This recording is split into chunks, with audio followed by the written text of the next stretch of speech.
Assalamualaikum warahmatullahi wabarakatuh. Apa kabar anak-anak kelas 4? Semoga kalian diberikan kesehatan dan keselamatan oleh Allah Subhanahu wa taala sehingga kita dapat bertemu pada hari ini. Sebelum kita memulai pembelajaran pada hari ini, marilah kita membaca dengan baca basmalah bismillahirrahmanirrahim dan diiringi doa sebelum belajar. A'udzu billahi minasyaitonir rajim. Bismillahirrahmanirrahim. Rabbi shrah li sadri wa yassir li amri wahlul 'uqdatam min lisani yafqahu qawli. Rabbi zidni ilma warzuqni fahma. Allahumma aftah lana hikmataka wanshur alaina rahmataka min ghazaini rahmatika ya arhamar rahimin. Nah, silahkan dibuka bukunya halaman 46. Kita akan belajar tentang ikhtiar dan tawakal. Ikhtiar dan tawakal merupakan sikap apa? Sikap yang terpuji ataupun akhlakul karimah, yaitu akhlak yang baik ataupun akhlak mahmudah ya. Nah, ini ikhtiar, silakan dibuka. Kalian pernah berikhtiar setiap hari? Ikhtiar itu sama dengan usaha, kerja keras.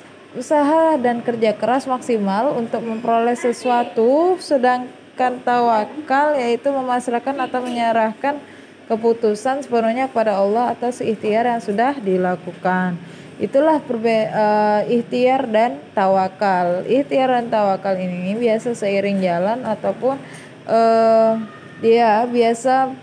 setelah kalian usaha berarti kalian harus memasrahkan diri kepada Allah Subhanahu wa taala terhadap hasil yang telah dilakukan.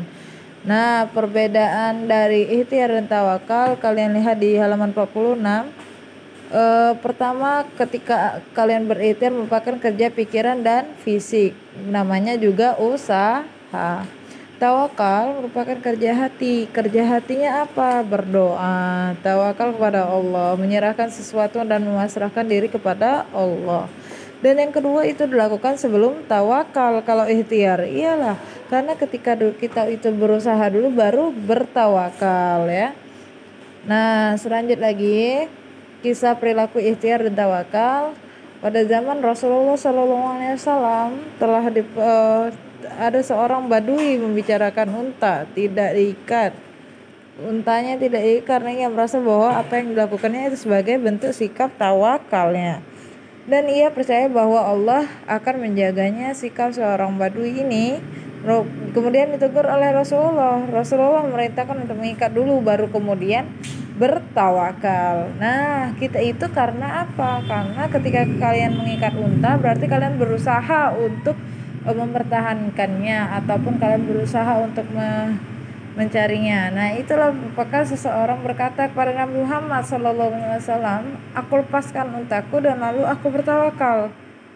Bukan, kata Nabi itu bukan bertawakal dan berikhtiar namanya.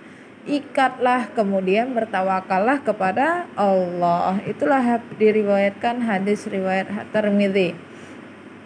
Contoh lainnya misalkan si Ani itu merupakan pelajar yang ingin memperoleh nilai bagus setiap mata pelajarannya.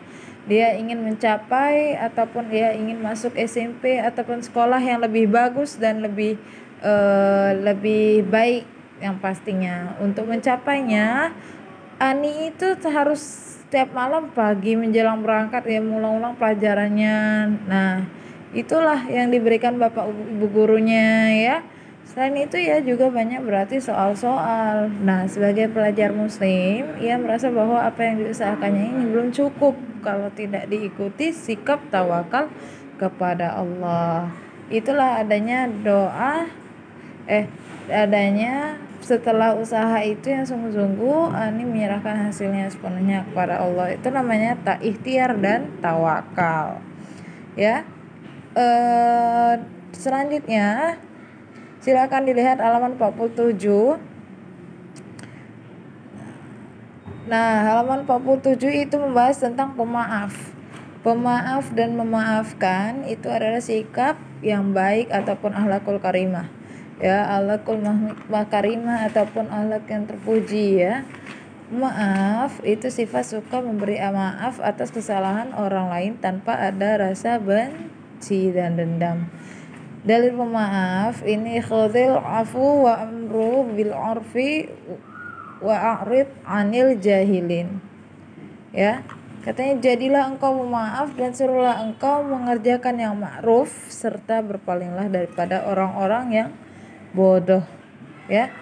Nah, manfaat dari pemaaf ini kalian bisa rasakan ketika kalian ada yang memarahi kalian, ada yang memaafkan, berarti kalian itu memberikan keuntungan ya. Nah, Allah akan memberikan balasan surga bagi orang yang suka memaafkan ya. Yang kedua, mudah memperoleh teman. Ketika kalian itu marah-marah dan memaafkan kesalahan orang lain, itu akan mudah memperoleh teman dan menenteramkan hati. Ketika kalian meminta maaf pada seseorang, apabila kalian salah, itu dapat ketika kalian berkata maaf, saya minta maaf, nah itu dapat menyelesaikan perselisihan dengan mudah dan menyambung silaturahim yang telah terputus yang pastinya, dan memperkokoh persatuan di antara kaum muslimin ya. Nah, kisah pemaaf kalian lihat. Kisah pemaaf ini kalian lihat di halaman 48. Kalian baca sendiri. Di contoh diriwayatkan setiap kali bahwa Rasulullah itu hendak menuju Ka'bah, beliau selalu diludahi oleh seorang Yahudi. Pada sewaktu-waktu Yahudi tersebut tidak kelihatan. Hal ini membuat Rasulullah penasaran, Yahudi itu kemana? Yang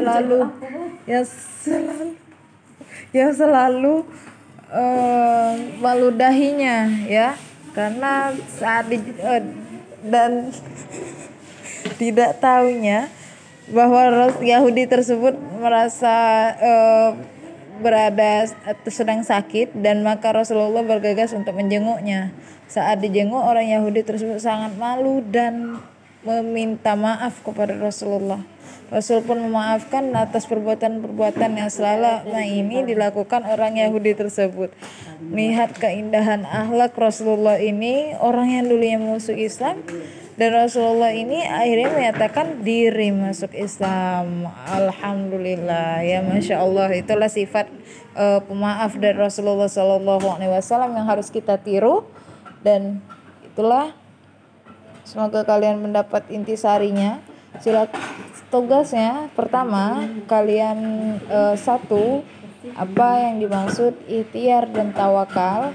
Dua, buatlah kisah kalian berikhtiar dan tawakal kepada Allah yang pernah kalian lakukan. Yang tiga, itu sebutkan sebutkan contoh kisah pemaaf yang pernah kalian lakukan. Kesalahan apa yang kalian pernah lakukan, ataupun kalian pernah marah-marah ataupun apa, dan ceritakan apakah kalian memaafkannya. Nah, itulah 3 soal itu saja. Terima kasih.